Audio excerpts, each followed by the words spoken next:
السلام علیکم ورحمۃ اللہ وبرکاتہ۔ پیارے بچوں، کیا حال ہے آپ سب کا؟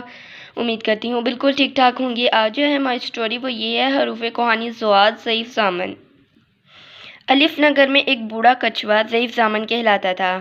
ہر جانور اس پر بے حد اعتماد کرتا اور اپنے جھگڑے میں اس کو اپنا ضامن بناتا۔ ضعیف ضامن کے پاس ایک ضخیم سا کتب خانہ تھا جو اس نے ایک حوض کے کنارے بنایا ہوا تھا۔ وہ سارا دن وہیں بیٹھا کتابیں پڑھتا اور جانوروں کے مسئلے حل کرتا۔ ضعیف ضامن میں بس ایک ہی نقص تھا، وہ ذرا کنجوس تھا۔ ایک دن ضعیف ضامن نے سوچا اسے اپنے ساتھیوں کے لیے ضیافت کا انتظام کرنا چاہیے۔ بس پھر کیا تھا، اس نے اپنے دوستوں کو ضیافت میں مدعو کیا، لیکن ضیافت سے ایک دن پہلے ہی جب کھانے کی فرصت بنانے لگا تو اسے احساس ہوا کہ وہ اور اس کے دوست ہاضمہ خراب ہونے کی وجہ سے کچھ کھائیں گے ہی نہیں۔ ضعیف ضامن نے پریشانی میں طوطے کو بلوایا، کیونکہ طوطوں کو نئے نئے کھانوں کا پتہ ہوتا تھا اور ضرورت پڑنے پر کھانوں کے بارے میں سبھی اس سے مشورہ کرتے تھے۔ جی ضعیف بھائی، آپ نے مجھے بلایا؟ طوطوں کے بلانے پر جھٹ اڑ کر آیا۔ ہاں طوطو، ایک مسئلہ ہے، مجھے اپنی ضیافت کے لیے کھانے کا انتخاب کرنا چاہیے، مگر ایسا کھانا جو مزیدار بھی ہو اور ہضم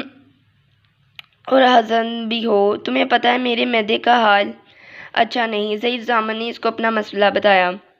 طوطو نے اپنا سر کھجایا، پھر کہا مچھلی کے اندر سمندری گھاس ٹھیک رہے گی؟ نہیں طوطو، انڈوں سے مجھے الرجی ہے اور گھاس مجھے ہضم نہیں ہوتی۔ ضعیف ضامن نے فوراً کہا اچھا، کہ نوچے اور کھمبیاں ٹھیک رہیں گی؟ ضعیف ضامن نے چند لمحے سوچا اور پھر کہا ہاں اچھا ہے، پر کھمبیاں مجھے پسند نہیں اور نوچے بہت مہنگے ہو گئے ہیں۔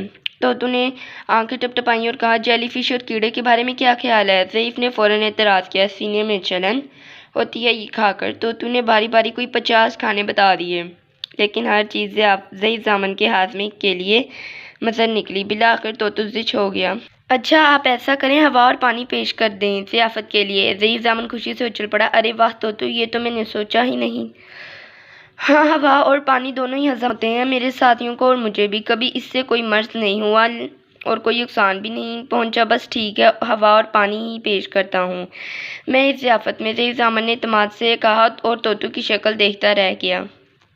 تو بس اب جو بھی ضعیف ضامن کے پاس جاتا وہ اسے ہوا اور پانی پیش کرتا اور اسے بھی بتاتا کہ دونوں چیزیں صحت کے لیے کتنی بے زر ہیں۔ پیارے بچوں، آپ بھی اپنی ضیافت میں کیا پیش کرتے ہیں؟ کیا آپ بھی ہوا اور پانی تو پیش نہیں کرتے؟ تو پیارے بچوں، امید کرتی ہوں آپ لوگوں کو میری اسٹوری پسند آئی ہوگی۔ اللہ حافظ۔